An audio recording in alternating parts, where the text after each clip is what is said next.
Hello, everyone, and welcome to TDWI's webinar program. Thank you for joining us today. I'm Linda Briggs. I'm a contributing editor here at TDWI, and I'll be your moderator today.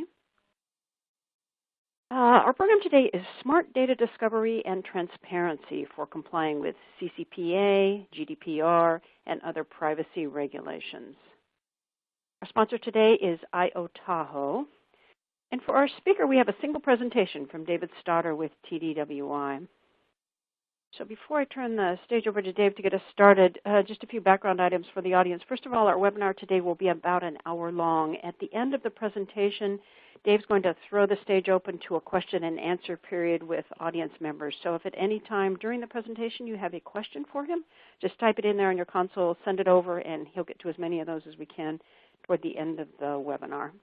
If you're a Twitter user and you'd like to discuss this webinar on Twitter, please include the hashtag TDWI.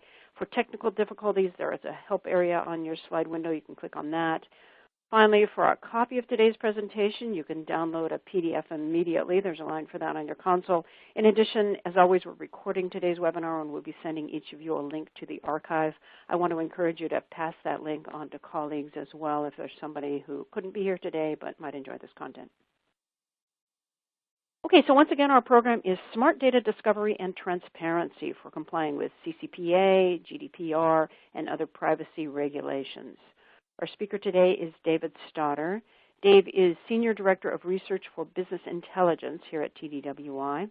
As an analyst, writer, and researcher, Dave has provided thought leadership on key topics in BI, analytics, IT, and information management for over 2 decades. Previously, he headed up his own independent firm and served as VP and Research Director with Ventana Research. He was the founding chief editor of Intelligent Enterprise, a major publication and media site dedicated to the BI and data warehousing community, and he served as editorial director there for 9 years. With TDWI Research, Dave focuses on providing research-based insight and best practices for organizations implementing BI, analytics, performance management, and related technologies and methods. So Dave, let me turn things over to you here. Thank you very much, Linda, and welcome to everyone who's joining our webinar today. And thank you to Io-Tahoe for sponsoring the webinar. I think we've got something that sort of crosses over from our field of data management and analytics to public policy and so forth. So this is going to be an interesting topic, and I look forward to your questions. So my agenda, I will talk about just sort of broadly some trends in data privacy concerns, what the statutory response has been. So we'll spend some time talking about that. I think that's interesting stuff. And then talk about GDPR, which is really sort of the I guess, forerunner of all these kinds of privacy regulations. So it's important to look at that. And then look at CCPA, of course. That's what we're going to be talking about quite a bit today. And then talk about the data management considerations and how organizations can respond to the advance of CCPA and other kinds of regulations. I'll offer some recommendations at the end, and then I do have a poll question to get a sense of how our audience is looking at this, and then entertain your questions at the end. Okay, well, rising concerns about privacy. I think it'd be hard to be aware of news or current events at all today and not be thinking about the importance of data privacy. It really is coming up all the time, in lots of different ways. And so a lot of it is around the issue of trust. I think that's really sort of the basic issue when we think about it, trust between companies and consumers and customers, because companies are obviously, at least many, are amassing quite a bit of data about their customers, about consumers generally, about people coming to their websites, and there's increasing awareness of the fact that there's data that's being generated by all of this and that what's happening to that data. And so, some of it kind of ranges the reaction, of course, obviously from just hysteria that's not really informed to very informed response and concern and a lot of creative thinking about what can be done about this. But in what's going on, there's a lot more data breaches. I think that obviously is getting people very anxious about the topic. It seems as though as much as many companies try to protect their data, there continue to be breaches. Cyber threats are everywhere. The consumers are also, as I mentioned, they're now more aware of all the data and the types of data that are being collected about their activity, and they don't like being blind to what is being done with the data. They want to have a better idea of what happens once they are clicking around a site, or once they have a transaction with an organization. What happens to all that data they generate? Is it being sold or shared? And is it being done so unfairly?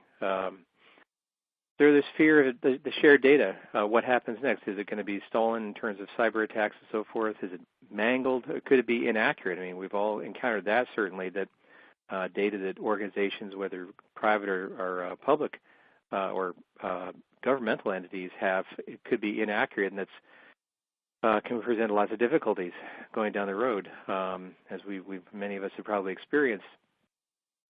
And then the other bottom line of that is also just damage to reputations. I mean, it can go all around, damage to people, customer reputations, and of course damage to corporate and business reputations if there are data breaches, if things are happening to the data that are untoward. And I put poor Mark Zuckerberg on the cover. Of course, he's not that poor, but he's certainly been a lot of the spotlight has been on what Facebook has been dealing with, kind of their behavior in the midst of all of this. But of course, it extends to lots of other companies. Here this graphic is interesting with Marriott. Because Marriott had a major attack, and then really just about every major company, it seems like, has had major attacks. So it's a high priority issue in organizations. And then, of course, the other side of it is that a lot of consumers are looking at what's going on and then going into hiding of sorts. They purposely falsify their data to protect themselves. They do things to avoid marketing. And so one of the things that's going to be sort of an issue is that a lot of the data is becoming less accurate. It's going to become more difficult to collect the data. Increasingly, this desire to be forgotten. Consumers trying to figure out how they can get off of the data train, so to speak. And so, I think that's kind of an issue that the industry has to deal with too, is that people are going to not want to participate in this kind of situation. So the response, of course, has been a lot of stepped up legal and regulatory pressure. Here I see that I saw in the news that the U.S. Federal Trade Commission, they're seeing a rising number of enforcement actions regarding Internet privacy. So that right there tells you that there's a lot more concern at a governmental level, and also there's a lot more activity. So lots of enforcement actions trying to come after companies that are thought to be are violating Internet privacy kind of rules. And of course, the rules are coming up in all kinds of different states. We're going to be talking about California here, but Massachusetts has been very prominent. Vermont has been prominent. Colorado several years ago was on top of this. And then you really pretty much Alabama, other states around the country are really moving quickly to try to regulate the sale of data, regulate how companies protect privacy, to protect the data of consumers and customers. And what's happening is, of course, there's a growing momentum for a national privacy law, and actually, it probably wouldn't be a bad idea because, with 50 states, it is already complex for organizations to try to deal with each state's different provisions, and so we are seeing already hearings at a national level. So I think that, I pretty much believe that we will have a national privacy law. I'm not sure when, but I would guess within the next 3 years probably. And so so I think that's some progress to watch. And of course, those national privacy laws will be based on what's happening at the state level. So it's important to watch that, not only because organizations need to comply with those laws, but also just to see what is likely to transpire at the national level. So this would reduce, a lot of the confusion that is already occurring with all the different state laws. Of course, really, as I said, the forerunner of all this, there's a long history of privacy laws. So obviously GDPR, it itself was not the first. It actually built on, really 2 decades or more of privacy regulation, even predating the Internet, about what's happening with customer data and so forth. And then, of course, in the GDPR itself, there were lots of different regulations. And so in 2018, taking effect on May 15th, 2018, after being ratified about 2 years earlier, was the European Union's General Data Protection Regulation. And that was really the big topic in this field last year as organizations scrambled to meet the provisions by that deadline, and throughout 2018, trying to figure out where they're vulnerable and what they need to do to comply. And so it had a big influence, GDPR, on lots of companies, because actually companies, of course, have a lot of customers in the EU, and as I'll talk about in a second, it affected a lot of U.S. companies, obviously, because they do business in the EU. But it also had effect on the regulatory movements in Canada, Australia, Japan, China, and of course we're going to be talking about California here. So it's pretty widespread in terms of its impact. So organizations having to look at not only just how to comply with GDPR, but also how it's affecting other nationalities and so forth. So what it accomplished, as I was sort of alluding to, is it brought together the different 28 EU member states to agree on this one European Union approach. And this is why I think it's probably going to be replicated in the U.S., because within the EU there were lots of different regulations that, say, Germany had, France had, the UK had, and so forth. And so this is a way to put it all together and reduce some of the confusion about that. Of course, as GDPR goes forward, there's still confusion about how to comply with certain provisions of it, but at least they're not thinking about 28 different provisions. So it provided a set of regulations, and the key issues were how the data organizations capture the data, how they control the data once they've captured it, and then how they process personal information in terms of using that in their business processes, such as sales and marketing, and of course how they share it with third parties and things like that in the process, in the course of those processes. And as I mentioned, harmonize it across the U.S., and I think the U.S. is definitely taking note of this. I think that it's interesting. I saw this. It's very interesting on a site called helpnetsecurity.com, and this kind of summarized an organization called RedScan did a Freedom of Information Act in the UK so that they could analyze 182 reports that were made to the UK's Information Commissioner's Office, which looks after data privacy, among other things. And so this was in the kind of the year before GDPR was enacted, and it gives, I think, a good summary of some of the issues that pushed for, made GDPR necessary, in other words. And some were around delays. You can see here delays in reporting breaches to the ICO, so privacy breaches, attacks where data was stolen, and so forth, typically between 21 and 142 days. Well, GDPR has a required reporting limit, reporting within 72 hours. So you can see there where companies are under such pressure. The amount of time in reporting the breach was clearly too long, but they have to really make a lot of changes to be able to report it within that 72-hour window before they get penalized.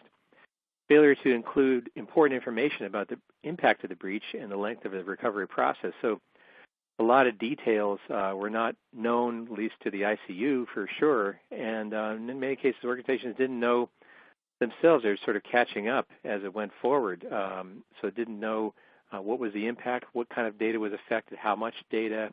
They didn't know how long it was going to take to recover, and so a lot of knowledge not known there. Of course, GDPR comes down and is very specific about recovery process, how long they need to take, being able to be on top of the breach, what data was affected, and so forth.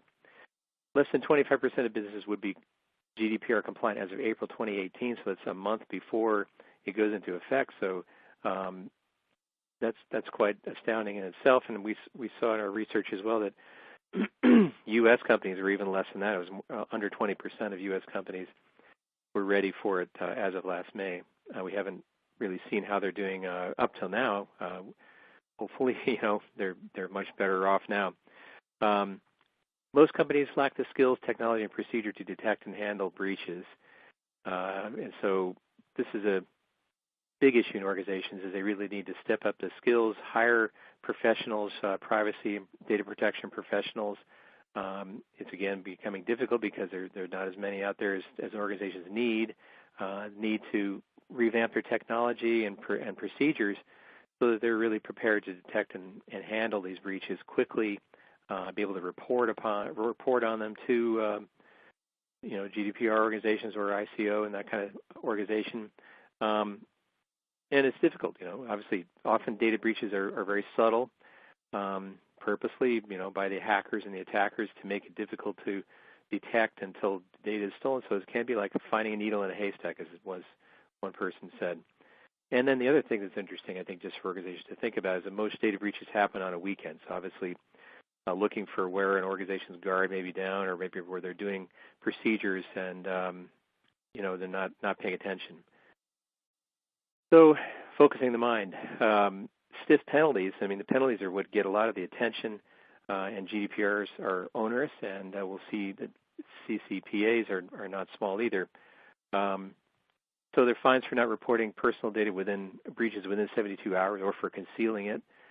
Penalties can be up to 4% of global annual revenues, up to, I think, in U.S. equivalent, about $24 million. So it can be a significant penalty. And then the cost of compliance itself, of course, organizations are looking at that, which is more costly, complying with this or enduring the fines. And I think that probably it leans on the cost of complying as a better deal, and plus there's the reputation issues and all that I discussed before that are critical. But here we have PricewaterhouseCoopers survey that finds most companies expect to spend between $1 million and $10 million to meet GDPR requirements. So it's something organizations can't do in a small way. They have to really think about it and build an significant strategy. So yeah, it means that organizations cannot be passive. They need to be doing all these things. They need to be anticipating data breaches. They need to improve their ability to discover data breaches and discover what data was affected. They need to be able to report on it, so step up their ability to report on how they're doing in terms of protecting the data. They need to remedy the data breaches as quickly as possible and within the limits that are required by the statutes. And so all this must become part of this up. And we do see in our research, broadly, we've seen the title of the Chief Data Officer beginning to increase in organizations. And one of the first things that seems to be landing on the Chief Data Officer's desk or list of their priorities is governance. And so governance often around adhering to regulations. Another title that an organization is rising is, of course, Chief Privacy Officer. So sometimes these are all kind of melded together or have different kind of titles depending on the organization. But the point is that in many organizations, they're seeing they really need one chief officer who is on top of the governance, about the protection of the data, understanding how their conduct with the data comports with the regulations such as GDPR or CCPA. So that's something that I think organizations need to be thinking about. It could fall to the CIO. The CIO has a lot of different duties that they have to take care of, and so it could be a good idea for them to delegate this to a chief data officer, a chief privacy officer, or somebody in the organization who can be on top of this. Organizational reputation is at stake. I think, I sort of mentioned that earlier, but I think that's another thing that is a reason why organizations can't be passive about it, because the public, remembers. They remember what happens to organizations, they remember these breaches. It makes it difficult for them to do business with them. And then attention on privacy, it's going to force changes. I think it really is one of the real change agents as we move forward in organizations. There's been a long stretch where they haven't had to really focus on it. So now I think organizations really need to be thinking about privacy from their earliest levels of maturity with data systems in terms of how they begin to collect data, how they process it. So it's not something just for more advanced use, but really should be thinking about it early on in projects and in processes. So, that's how kind of internally, but GDPR and I think some of the other regulations also are specific about assigning accountability for guarding the data and who are the participants, because obviously if you're talking about sort of in the legal sense, they have to begin to define this. And so GDPR does this with the idea of the data controller as the entity who determines the purposes and meaning of processing the data processors, the entity who processes the personal data on behalf of the controller, so different parties and those who are accountable. And then they really prescribe that organizations need to assign a data protection officer. What I mentioned here, the controllers and processors can be held liable. So that's what I'm talking about in terms of the legal responsibilities for data breaches and noncompliance. And then it also, the organization need to assign a data protection officer. It could be someone with another title, or it could be someone with that specific title. Requires the controller and processor to designate this person if they process data and store in EU citizen data. So that's one thing to think about also with these regulations is the legal definition of responsibility and accountability, and making sure that you're responding to those requirements. Okay, let's talk about CCPA specifically and what it is. First of all, it's the California Consumer Privacy Act. It will become law on January 1st, 2020. It was enacted in June 2018. So in a sense, we're kind of in that period that organizations were in before GDPR was enacted, where organizations need to be moving towards compliance and being prepared to comply as of January 1st. Now, of course, what makes it difficult is that a lot of these regulations, and CCPA is no different, is still being revised and amended. So in my research looking at it, SB 561 is the one to watch for. There are probably others that are going to be coming up that are important. So this will be amending it, and is in the process of being amended. I think there was an amendment last September. There's other amendments that are still being worked on now. But the main drift of it, of course, is really to impose even stiffer penalties and protections. So that's one thing to keep in mind, is that's what the direction of the amendments and revisions are really towards. It's about protecting California customers. It affects, therefore, California-based for-profit companies. So it focuses on for-profit companies, whereas GDPR was all organizations. And for those who are doing business with customers and consumers in California. So if by some reason your company is not doing business in California, you may not need to worry about this, but I think most companies probably are doing business with customers in California. It was definitely inspired by GDPR. There's various similarities, but some important differences as well. And it's also based on a long history of California laws around privacy that date back decades. And so just to quote sort of the fundamental idea, the fundamentals of the right of privacy is the ability of individuals to control the use, including the sale of their personal information. So we can see that sort of boils it down to what is the driving strategy of this initiative. So the scope is big. As I mentioned, most companies do have customers in California. It would be hard not to. California has 40 million residents, or just about 40 million residents. As I mentioned, it applies to for-profit companies. So at least for the moment, it's not including nonprofits. It applies to companies with revenues of 25 million or more. For those that are holding data generated by 50,000 California-based consumers, households, or devices. And that's a pretty small number if you compare it to 40 million, so that's not that many in many ways.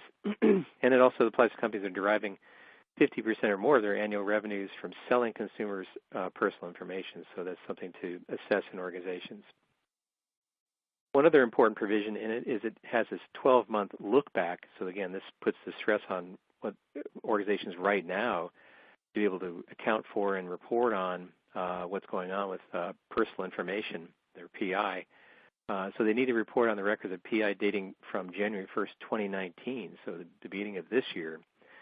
And so that's important to remember. Really, the clock is already ticking on all of this.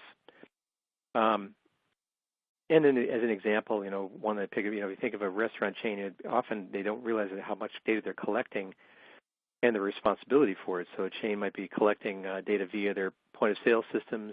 They have customers coming in, we're sitting there using their Wi-Fi in terms of mobile systems. Maybe they're collecting data there. Lots of different ways that organizations collect data that may not necessarily be obvious. And so they need to look at how they're collecting and managing that data, whether they're selling that data, to third parties or to other partners and so forth. Be able to track that data, track what has changed in that data, or at least what has changed in terms of their sale of that information. and they have to be able to monitor the data, how it's sold or disclosed to third parties. So all of this is really happening right. Organizations should be paying attention to this right now, as I mentioned, so particularly with this 12-month look-back provision. So one thing to think about is, what is defined as personal information, and GDPR and CCPA define them both. I could read them. I know there's a lot of words on a slide here, but so basically, GDPR defines any info relating to identified. I guess my main point here is it's incredibly broad. There can be a lot of information that be considered personal information. And it's a definition that is a little bit. There's still always a lot of movement, so it's important to think about it. So any information related to identified or identifiable natural person, particularly by reference to identifiers such as name, identification number, location, and A data, online identifiers, so including emails, things like that, to one more specific to the physical, lots of different conditions, physiological, genetic, mental, all these categories and conditions of that person. CCPA sort of picks up on that and boils it down to information that identifies, relates to, describes, or is capable of being associated with, or could reasonably be linked directly or indirectly with a particular consumer or household. So as you get into it, there's actually an enormous list of possible types of data that could be identifiable. And so this is a challenge in organizations as well as they begin to look at different attributes they collect as they do marketing segmentation and so forth, and look at those different kinds of attributes. Those all can boil up to being identifiable, so it could be personal information. So be looking at all the different connections of the data. And then many possible identifiers around location, things like that. They include things like IP addresses, browsing history, inferences drawn from any of the identified information. That creates a profile here. I'm quoting this site, blackpoint-it.com. Had some good information about this. So this is, I think, one of the challenges in itself of working with personal information, adhering to the regulations, is the very expansive definitions of what is personal information. So some of the important provisions, the key things that the CCPA covers, number one is the right to know. So customers will have a right to know and be able to access their personal information, personally identifiable information. I use the PII definition here. They can do it once a year and for free. Companies have to tell California citizens what categories of information they have collected on you, your devices, and your children, so the whole household. And as I mentioned before, there's lots of different categories of information, so it could fall into a lot of different areas. They have a right to know about the sale and disclosure of the data. So if a business sells your information, the customer has a right to see what it was and to tell you what categories of information, or the company needs to tell you what they've been selling and to whom. And then, of course, the other side is that customers and consumers have a right to say no. They have a right to tell the company that they cannot sell their personal information. They can opt out. And one thing that's important here is that GDPR uses the idea of an opt-in, so they're, and I'm sure everyone experienced this, constantly getting this affirmative action from consumers to lots of emails that we all got asking us to opt in. This was the mechanism that was used to bring about a deliberate action, in other words, to opt in. The California statute uses the idea of opt-out, so you have to actually inform the company that you want to opt out of the system. So it's a little bit of a different way it's done. That's actually an important consideration. Of course, those who are under 16 need written opt-in. So data about consumers who are under 16, gamers and so forth, it can't be just done and wait for them to opt out. It has to actually use that mechanism with an email or some sort of way of making sure that they opt in. And then here's the other conditions. Businesses do not have to comply with the request for deletion, in other words, the no, if there's a need to maintain the data in order to complete a transaction, to maintain adequate cybersecurity, to repair service functionality errors, exercise of free speech, or comply with California Electronic Communications Privacy Act. So there was some legacy around other kinds of statutes. And so, again, more complexity around what actually people have to have the power to opt out of. Another condition that's important is equal service and price. So if a California citizen does opt out, they do say no, company cannot charge them more or offer less services or things like that just because they did that. But at the same time, the provision does allow for organizations to offer incentives to gain that opt-in from customers or consumers. So that is allowed. So some of the penalties and provisions. So here it's up to it was written to be up to the California Attorney General. And so what this has meant was that the Attorney General, first of all, had to inform the organization that they were going to be, that there was an issue. But that's become impractical because obviously there's thousands of companies. It would be impossible to do it. So this is something that is being revised in the current bill that will make it so that the Attorney General really just needs to give a general guidance through via publication. And it also is most likely going to take away the 30-day remediation period. So the the Attorney General would inform the company. They'd be given 30 days to remediate, to make amends and fix the problem.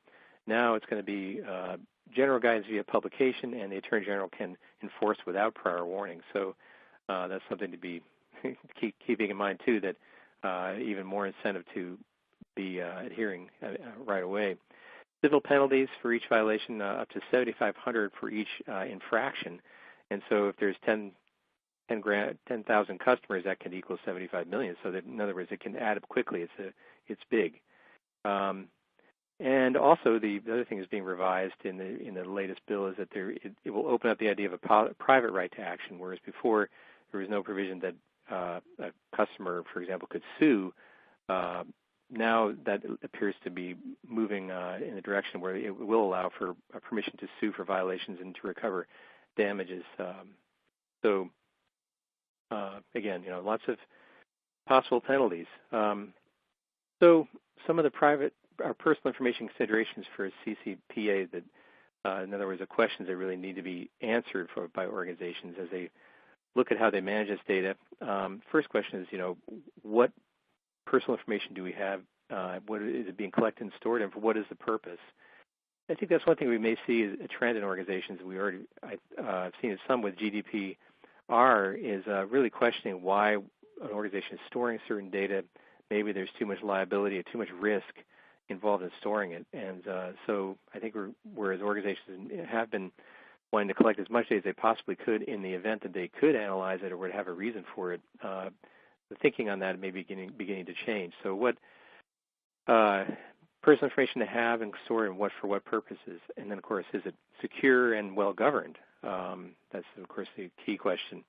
What categories of personal information are being collected, shared, and sold? So as I mentioned, a lot of marketing kind of scenarios with segmentation, getting more fine and using more detailed data, different combinations of data. It's becoming, there's lots of different types of categories that are based on different kinds of activities, different behavior of a customer, where they're coming in from in terms of the channel, whether it be a mobile channel or physical brick and mortar kind of store channel, that kind of thing. So lots of different information. So organizations need to understand what the categories are, because it appears that in CCPA a lot of those categories will be covered as personal information. The status of the communication with customers and consumers about opt-out privileges. So there have to be good records and reports about where that stands, and of course that is key to honoring those agreements that they have with customers and consumers, and making sure that those are honored as organizations work with third parties and share data. Preparation for adherence and expected revisions to the statutes. So this is another consideration. As I mentioned, all these statutes are kind of moving all the time and evolving and being amended and so forth. And so it's important to be able to have a posture where you can handle those revisions, which requires some agility and flexibility. So really the first question all this, as I mentioned, to know what data is being collected and stored and for what purpose, first question is, where is it? And I think that's not an easy question to answer for most organizations, as they have lots of different data silos, different diverse platforms, organizations moving into the cloud, so they have some data on-premise, some data in the cloud. And what they need to do, and this is a GDPR provision for sure, and is really important to comply with CCPA, is to get an inventory of that personal information and get a complete view of the customer and consumer data. So this is, again, something that will change how organizations think about how they manage this data. Metadata is definitely useful for finding this personal information. So a lot of organizations are leaning on the use of metadata and improving their data cataloging, where they often manage metadata. But they often still need to look at the detailed data. But here I mentioned that metadata is useful to really get the inferences, to be able to draw inferences around different types of the categories of information to create that profile of the consumer that is certainly being used in marketing and sales and so forth. So now it needs to be used to protect that data as they begin to sort of understand all the different kind of attributes and types and categories of data that could be personally identifiable information. And really the key, I think, technology and process and practice is around data discovery. So to build that inventory, you've got to be able to locate the data, understand data relationships, those inferences, how the data relates in terms of its categories. And so data discovery technology and data discovery practices are going to be critical to build that kind of awareness, to build that inventory.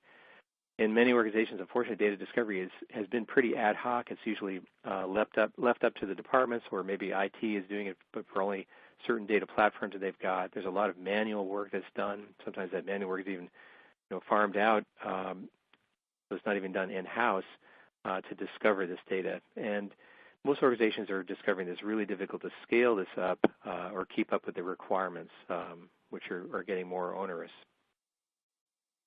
So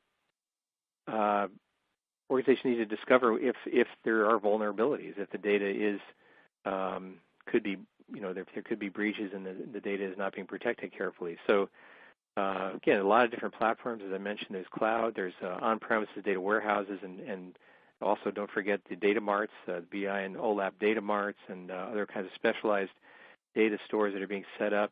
And then, of course, there's application databases around OLTP, web, e-commerce, and so forth. And another area that's often overlooked in organizations where there could be personally identifiable information is in develop and test environments, as, of course, there are many of those around, and often databases built up to serve those that are not well tended, often are not protected very carefully because they're kind of develop and test environments. Well, now that could be a vulnerability. So key technology that can be used in discovery is to get a quick search.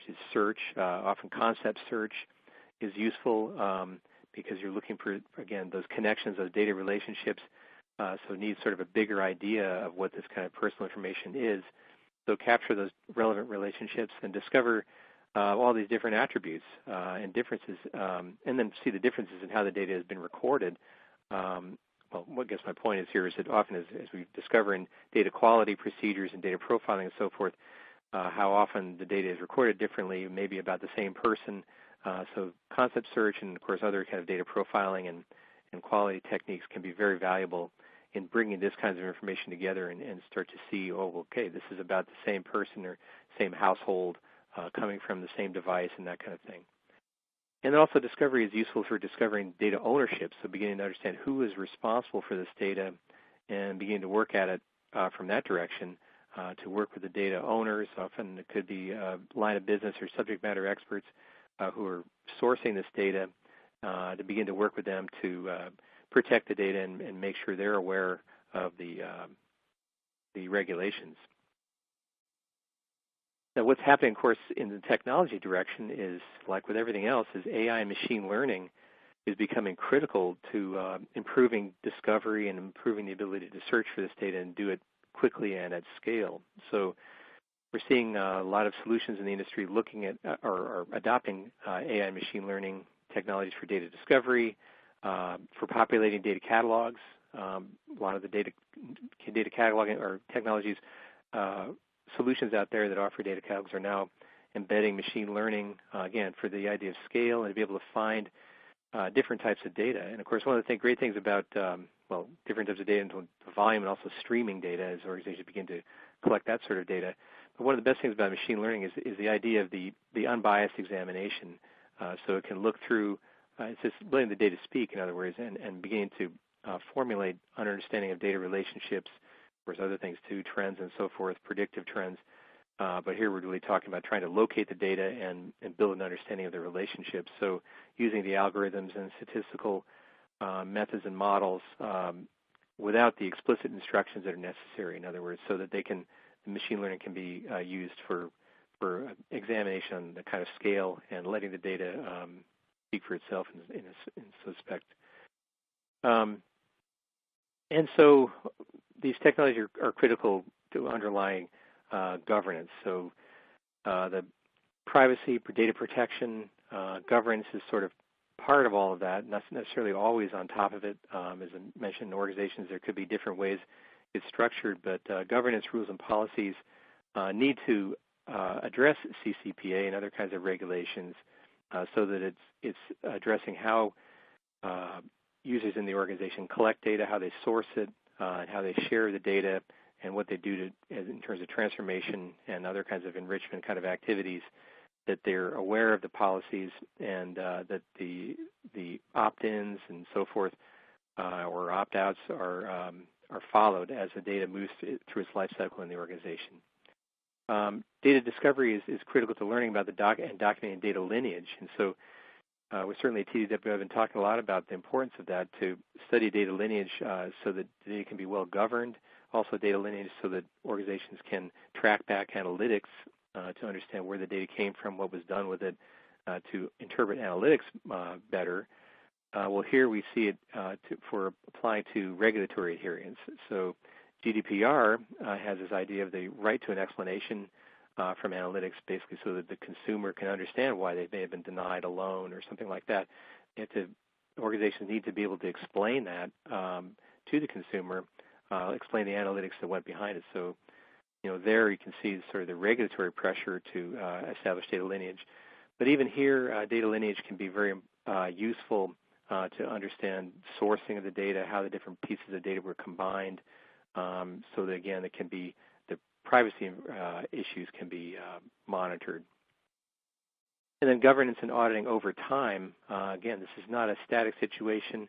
Of course, organizations are obviously collecting new data all the time, and so governance needs to apply to all the new data, how the data is being changed. And so, again, that kind of oversight of how of monitoring PI data changes and this flow through the organization, and also making sure the adherence is constant, so that it isn't done something once and then kind of neglected over time. So this is critical. And also, as a last thing here, monitoring use of self-service BI and analytics, as I mentioned before, organizations are becoming more diverse in terms of how users work with the data, which is great. But governance needs to balance that out with monitoring capability so that everyone understands what's being done, particularly with the personal information as organizations move into more self-service analytics. So what's needed then is an ability to meet compliance reporting and auditing requirements. And so organizations are going to need to set up a lot of different kinds of reporting and constant reporting. So it's not something really done once a year. There may be some provisions that are only needed once a year, but it needs to be a constant effort to be able to respond to audits, to make sure that the processes of what they're doing with the data are auditable. They need visibility into the data so they can monitor the status. So discovery tools and solutions, the discovery procedures need to have good data visualization, and so that organizations can constantly be seeing that through dashboards and so forth. There has to be a lot of risk monitoring and reduction. So look again, a lot of with GDPR and CCPA, it's about a risk-based approach, like looking where are the vulnerabilities, where could we have issues here, and so organizations need to be thinking about that, where there could be vulnerabilities, and monitoring those always and reducing them. And then, of course, handling consumer rights requests. This has got to be a high priority. to make sure that opt-out is honored continuously throughout their different processes, where the sales, marketing, and other processes. So it has to be sort of a capability for doing that, usually through reporting and auditing. Okay, well, I'm going to offer some recommendations, and then we'll sort of move to your questions. We've got a poll question coming up. So the recommendations, first is to understand the CCPA requirements. I've tried to give you a pretty good kind of overview of what they are and the main provisions of it in terms of the right to, for Californians to know what information is being collected, what's being sold, their right to access that information, their right to understand that they can say no, they can opt out, and then the fact that they cannot be denied equal service and price even if they exercise these privacy rights. So those are the key provisions, but of course there's obviously a lot of detail behind that, so it's important to understand that. And that this effort should be headed up by a chief data officer, chief privacy officer, chief data protection officer.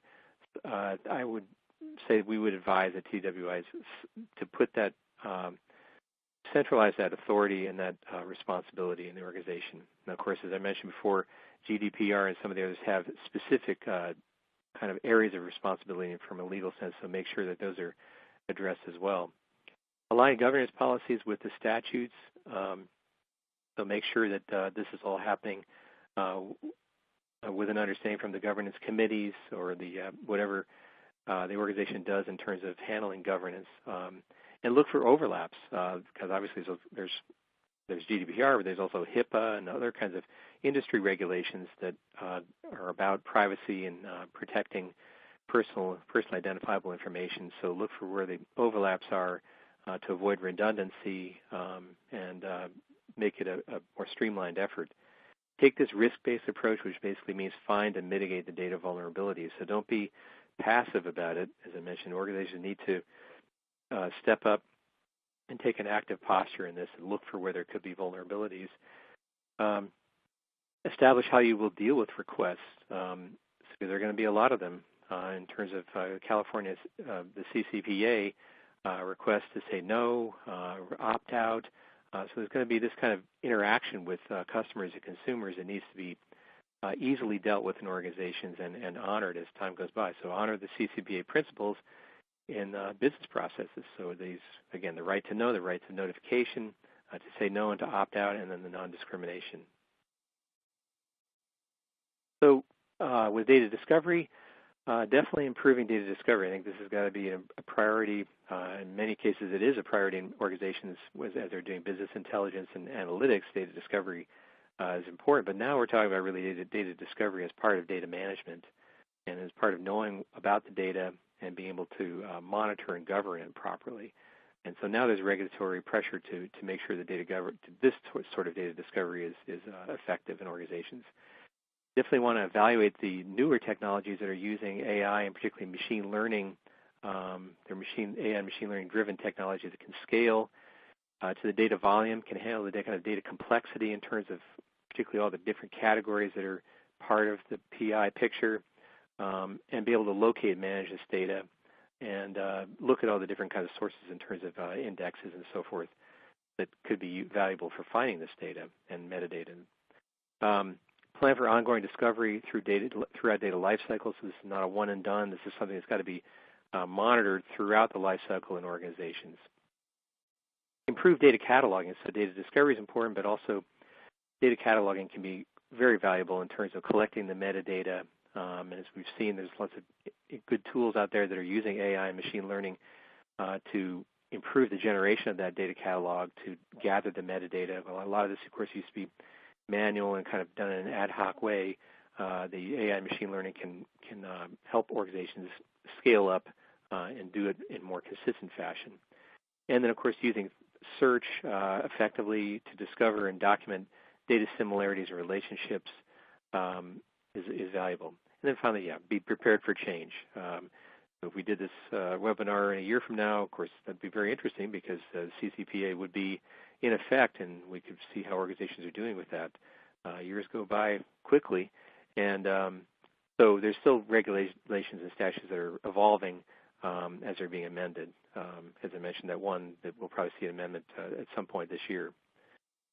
Okay, well, thank you very much. That concludes my presentation. And Linda, I think we're going to do a poll question to see how. So we're asking here, how far along is your organization on its journey toward compliance with data privacy regulations such as CCPA and GDPR? So sure, there's some out there who are fully prepared to comply. So we'll see what the percentage is there.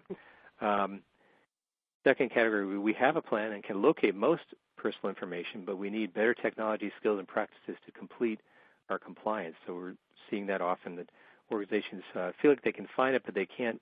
They lack the modern technology to handle it. So the third category would be, we can comply for some of our data, but do not know where all the PI exists yet. So they're just beginning to get, and then the fourth category would be, we're just getting started and are hitting challenges, and then finally don't know or not applicable. Okay, well, let's see what the results are. And great, so we actually almost 9% are feeling that they're fully prepared to comply. That's excellent. I think that those are going to be leaders in compliance for sure. Now we see that, let's see, yep, actually 27.3% here saying that they have a plan, so that's good, and they can locate most of the PI, but then they need better technology and skills. So those are important. So look for good solutions and revising practices to complete compliance. 18.2% saying that they can comply for some of their data, and we do find in our research organizations are often confident that they can govern the data warehouse, for example, but they can't govern the data lake and other kinds of application databases and so forth. And so that could be the case here. They can comply with some of the data, but not know where all their PI exists yet. And then we have 18.2% just getting started and are hitting challenges, no doubt. You have a lot of company there, at least, with 18.2%. And then finally, 27.3% don't know or are not applicable. And it could be based on the provisions that we have here. Other companies don't fall in those categories. Okay, well, Linda, I think we won't have an Io-Tahoe presentation, so we're going to go directly to questions today. Okay, yeah, sounds good, Dave. Let's jump into answering some of these. We do have some interesting questions. I'm going to start with one to clarify a slide that you put up earlier when you were talking about the size and scope of, get that up there, of the CCPA. The question here is someone asking to clarify. So does that apply to companies that meet all three of the criteria you have listed there, the 50,000 customers and 50% revenue from selling data and $25 million in revenue, or is it just any one of those? Boy, that's a good question. I think it's any one of those. That would be my reading of the CCPA, but I don't want to be. I'm not absolutely positive. So I think that's probably a question I need to check on. But the way I thought that it was worded was that if you fell into any one of these categories, your company applies. Okay, I'll send this to you after the fact so you can follow up. Let's go with another question here. This is a good basic question. What are some of the first steps we should take to protect data and adhere to the CCPA? Well, I think, as I mentioned, the first step really with GDPR was data inventory. And I think that applies well to CCPA as well. The first thing is, what do we have? Where is the data? How are we collecting the personal information? So, and that's a big question. So it's not something that can be answered quickly. Usually in organizations, it's going to take a while to get a good answer to that question. So that's where I think data discovery is often very important, is because that can help you begin to find that data. And so I think that's obviously the first step, is to just sort of find the data, find where it's being sourced from, and so you can kind of get a handle on that. That would be the first consideration. And so it often could be in an obvious place. It could be the databases or data warehouses that are handling marketing and sales, where there's a lot of customer interaction. Of course, with companies doing a lot of social media. You have to think about that as well. If there's collecting any kind of data around that could be very important. As I mentioned, I thought that was interesting. The restaurant example of point of sale data. That's a kind of application, OLTP sort of data where there can be information being collected. And then as organizations, physical organizations like that have Wi-Fi, they're collecting data there too. So think about areas where you may not be obvious. Kind of marketing and sales databases are obvious, but there could be other areas where data is being collected that are less obvious. Yeah, interesting. Here's kind of a philosophical question a little bit. Someone's asking, do you see the U.S. moving in the direction of adopting the GDPR or regulations like that? Well, I think, the U.S. is going to do it their own way, but I think the U.S. has people studying GDPR, or has ever since it evolved and became law. And I think if you listen to the debates in Congress and so forth, GDPR is top of mind. And so I think that probably the national privacy law will resemble GDPR. I would not be at all surprised at that. But at the same time, the CCPA has some differences about it that, it depends on how you want to interpret it. I think that so there are differences in terms of, some might say some provisions are more friendly to businesses, although with the amendments, I'm not sure that's going to be true, that they can be pretty hard on businesses that are not complying. And in some ways, and I think in terms of the penalties, I think they're both, penalties are significant. And in terms of the timeliness, they're very similar. So in terms of how fast organizations need to respond to breaches and be able to report on them and so forth. So those areas are similarities. So I think the answer probably is that GDPR is very influential. It's influenced CCPA.